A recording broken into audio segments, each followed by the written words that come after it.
thoughtful ideas and suggestions for guests and topics. Great events, programs, and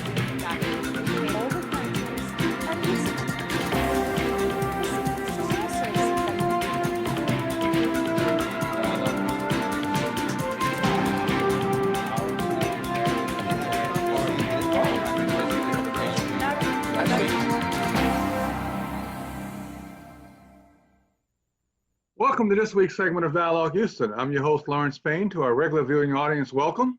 To those joining us perhaps for the first time, we can be found now every Tuesday and Thursday, and again on Saturday at 3 p.m. The Tuesday and Thursday slots are 6 a.m. and 6 p.m. At the top of the hour, let me thank you for your calls, text messages, and emails concerning previous shows we've aired here on ACC TV Dialogue Houston, but particularly your great suggestions and ideas for future guests and topics to be covered on the show, because after all, this is your community affairs show now in its 27th season. We have a great show planned for you today. We're going to look at an aspect that flows out of, honestly, this whole discussion we've been having about what we do now in a post-George Floyd reality. For such a time as this, we are challenged and called as human beings to have some critical conversations. And it's interestingly enough that there's a group here in Houston that have been at this work for about a year now, having those conversations. It came out of a project that the wonderful lead on this will tell you about, Open Wide Our Hearts, a pastoral letter on racism, put out by the United States Catholic Conference of Bishops. And they've been meeting about a year, which means they're ahead of everybody else in forming these groups. So we want to learn from them, lessons learned.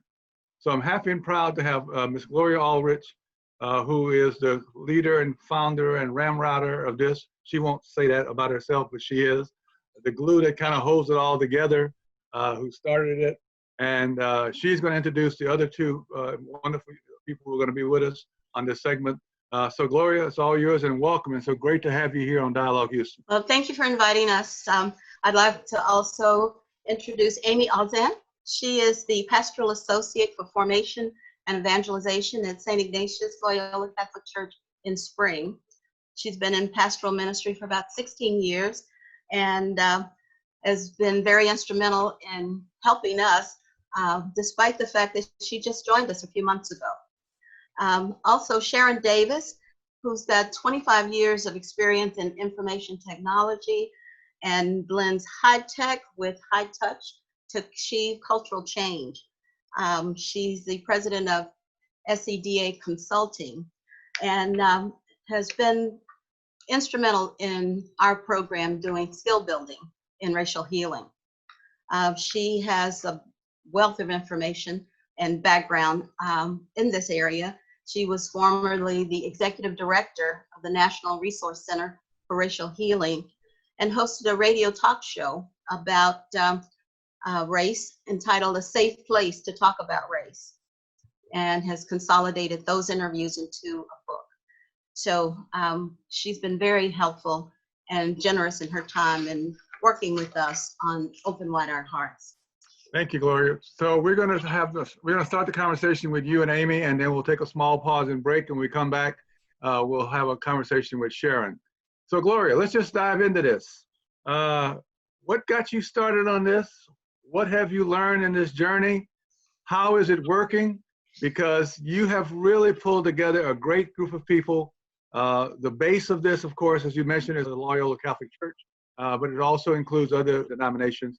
But tell us about the work. Well, we actually got started in January of 2018 with a memorial mass and diverse. It's 2 years already. My bad. Okay, go ahead. Well, it started then with a dialogue on the 50th anniversary of the death of Dr. Martin Luther King. And at that point, we found that there were many members of our church that definitely still felt the wounds of racial conflict. So we learned at that time about the forming pastoral letter with Bishop Sheldon Fabre as the ad hoc chair. And we waited for this letter. In November of 2018, when it came out, I was expecting a lot of publicity, a lot of notice, but due to other issues in the church, we didn't really get started with meetings until September. There was a lot of planning and preparation that I felt I needed to do because this was not necessarily my strong suit. I was kind of waiting for others to do this, but I found that my need to talk about this was a little overwhelming. So I attended a listening session in Austin with Bishop Joe Vasquez. Then we hosted a prayer breakfast at my home with some of my church members and our parochial vicar to introduce Open Wide Our Hearts and get some discussion to see about the interest that people had and the feelings they had about race in the church. On September 21st of that year, Bishop Fiorenza hosted a symposium on Open Wide Our Hearts. And that's actually where I met you, along with Bishop Farbara, Daniel Brown, both from working with USCCB, United States Conference of Catholic Bishops, as well as Joel Goza, Nora Creech. So they have been helpful in us forming some of the content that we presented. We then began a progressive effort in, first of all, training ourselves and then sharing that information with others. We've met about 9 times, and each time we've had a fairly progressive agenda. Typically, we invite everyone we know. We always begin with prayer, close with prayer, because this is a spiritual and moral issue. We welcome everyone from all faiths, and many of our sessions are not necessarily primarily Catholic. We ask each person to introduce themselves, state where they're from, and if we have a smaller group, we find out why they're there. We cover our Zoom technologies because that has become our vehicle of late. And we established ground rules that actually Larry prepared. We've done quite a bit of research and preparation, basically to teach ourselves about this issue. We assume we know what racism is, but there is such depth to it, as well as history, psychological and sociological implications, that we need to prepare ourselves. When we start work with the group, we break the letter down into bite-sized portions and cover a few pages at a time. But we also supplement it with videos, with links to articles. We've referenced books. We've used USCCB resources that give us more context to the letter. We make sure our definitions are broad and encompassing. You have to be flexible, calm, undisturbed at what you hear, and encourage people to share their stories in breakout sessions.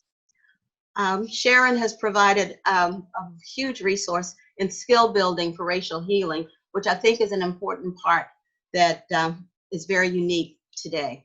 We listen more than we talk. And then once we've done the work, we hope to find ways to act. We've learned a lot. One thing being that we have to get used to talking about uncomfortable issues and making others comfortable talking about these issues. Mm-hmm. So it's hard work, it's heart work, it's Holy Spirit and soul work that we handle with care, research, kindness, and prayer. Amy, would you like to make some comments? First of all, I just want to say amen. Hello, Amy. Welcome.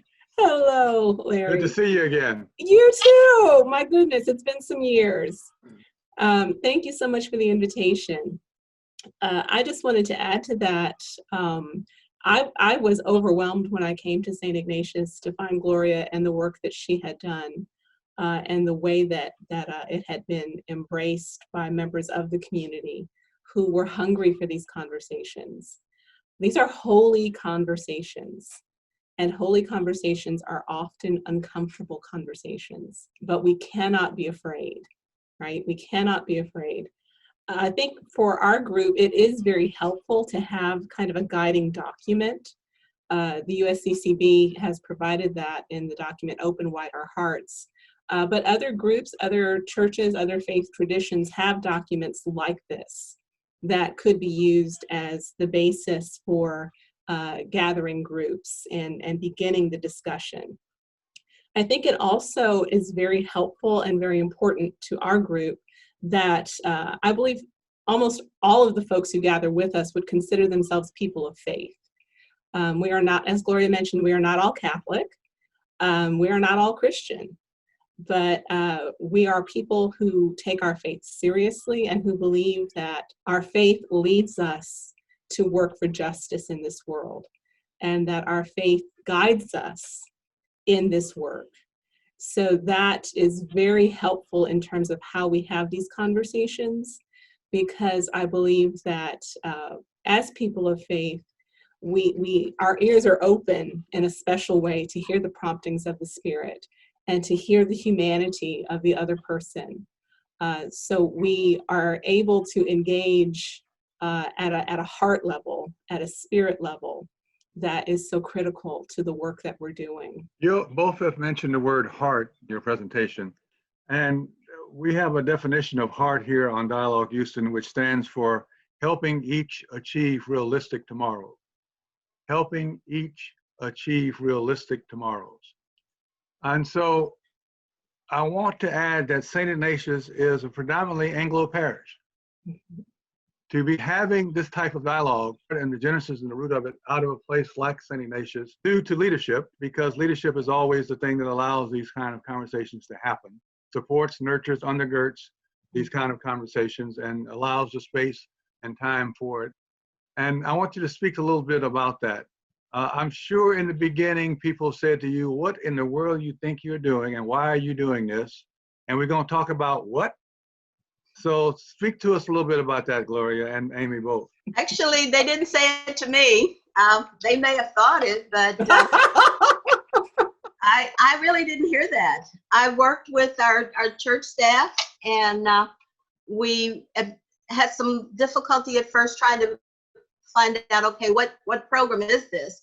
Initially, we started out as social justice, but because we wanted to reach the adult groups in formation, we actually were moved to Amy. She's been able to give us a much broader space to work with. Amy, you have a comment? Just that I am very grateful to be at a parish that's open to this conversation. Gloria mentioned I've been working in the diocese for 16 years. I have never been at a parish like this one that was so open to having this conversation and to the leadership that allows itself to be uncomfortable with these issues. And that because as soon as we begin to speak about this, right, we have to begin examining ourselves. We can't go around telling other people what they're supposed to be doing if we are not first willing to do that work within ourselves. I'm so grateful for our pastor, Father Norbert Meduja, and the way that he opened up space for this. And when I brought this to him and said, this is what we want to do, he was very open and very embracing of the work that we proposed to him. But let me take nothing away from the force of nature that is Gloria Aldridge and the work that she does. She'll never admit it. She'll never own up to it. Her humility will not allow her to do so, which is a great thing to have. Let me ask this, though, in the time we have before we take our break. What would you recommend to groups, organizations wanting to start a committee like this? Church, parish, temple, synagogue, or mosque, Friday, Saturday, Sunday worship is all the same. What would you recommend to a group that's trying to get this off the ground, particularly in a post-George Floyd environment? Well, first off, I would just say begin a dialogue. Mm-hmm. And it doesn't matter how many people are there. Sometimes we have as few as 10 or 12. Our last meeting, we had 35. I don't really think that's a huge number, but 35 people have families, friends, and they take this message to others. And that's what we want to happen. It doesn't matter what faith they are. This is a dialogue that affects our whole nation. And I'm happy to have an opportunity to bring people together to have an opportunity to talk about it.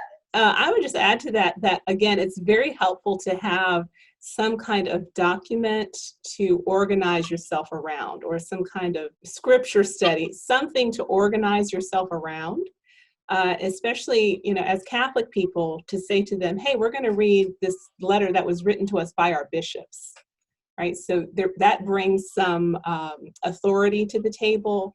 That brings a level of comfort to the table for a lot of people, because of course the first thing a lot of folks, the first place their mind goes, oh, those radicals. Those radicals are going to go, they're going to tell me that I'm a racist, I'm going to hell. So the people bring a lot of baggage, and if you can start with something that is approachable, that they can kind of conceive of, grab hold of, and center your conversations there to begin with, I think that brings a lot of people into the room who otherwise might be very hesitant to join the conversation. Thank you both. We really appreciate you being part of Dialogue Houston this day. We're going to take a small pause and break. When we come back, we're going to be joined by Sharon Davis. And speaking of the word radical, I think it slightly applies to our next guest, but that's okay. We're going to take a small pause and break, and we'll be right back.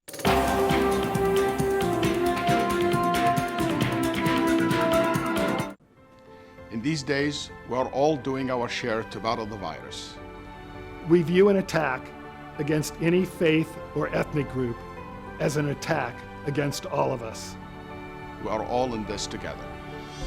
Many of us are immigrants. The virus affects us all. We all work together. We are all Texans.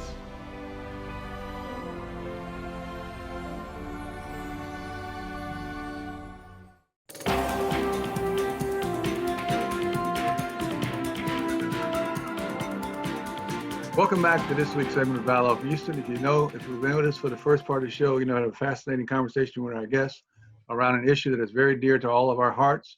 And our next guest is going to really hit it home and talk about how we fuse these things together and connect them together. She's none other than Sharon Davis, who is the SeDa consulting company, who I love their tagline, transforming the human side of work and life. Welcome, Sharon. Thank you so much, Larry. Glad to be here. Great to have you here. Tell us first, before we get into any particulars, a little bit about your history and background, because when reading your bio, I'm fascinated by the work you've done and that you are doing. Well, I think the first thing is that I'm committed to this issue of unifying us as human beings. And as my first career was in information technology for 20 some odd years. And that was from the beginning.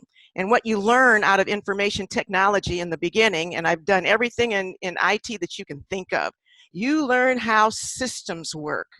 You learn how things move forward. IT was one of the biggest cultural changes in modern times that we've had in this country that was very successful. So out of that work, and then you take a look at why is it that people are not moving ahead in any aspect of life and living. And that brought me into wanting to work more in that area and to combine those two. So I've worked with a number of organizations and have been a rent-an exec for the National Resource Center for Racial Healing. And some of the things that come up that people and organizations want to know is about, how do I do this? How? What is it that I don't want to do? Because I don't want to get in trouble. And that comes up a lot. How far can I go without creating chaos and turning over the apple cart in a way that everything stops? And oh, by the way, when things stop in this work, it usually stops anywhere from 2 to 20 years. 2 to 20 years before it can get back on track to do more. So that's been my interest. And also at the bottom of it, quite selfishly, I want to leave a legacy for my only grandchild and to do whatever I can in this world so that children, all children, can meet their potential. And what gets lost in this work, from my standpoint, is that there's only a certain number of geniuses that are going to be born in the world, Let's just face it. So we know, for example, those countries, if you want to do it geographically, that have more people are going to have more geniuses. Now, however, in our country, every time there's a child that doesn't meet his or her potential, that could be that genius, and we all suffer from that. It just gets that simple, Larry. It's just that simple. Thank you for that profound statement. I think all of it was great. But what I picked up on was that we're talking about dismantling racism, which is an aspirational goal at best, long-term aspirational goal. But since dismantling racism is all about systemic change, the word systemic racism is a system. And to dismantle a system, you have to approach it as a system change. Systems are made up of individuals who then develop policies and procedures, who develop accountability measures, penalties for, rewards and for. So if it's a system, that we have to truly understand how the system works before you can even begin dismantling it. So tell us about some of the things you've done around that area. I'd be happy to. And I want to first start by saying parts of that system are with individual systems, like Gloria Aldridge here. I would not be here. I tell you, I wouldn't waste my time, quite frankly, if there wasn't a Gloria Aldridge involved in this work. I'm serious about that, very serious about that. So when you run into an individual who is not only inspired, but fearless in this work and doesn't have all the answers, see, that's part of the system as well, the individual.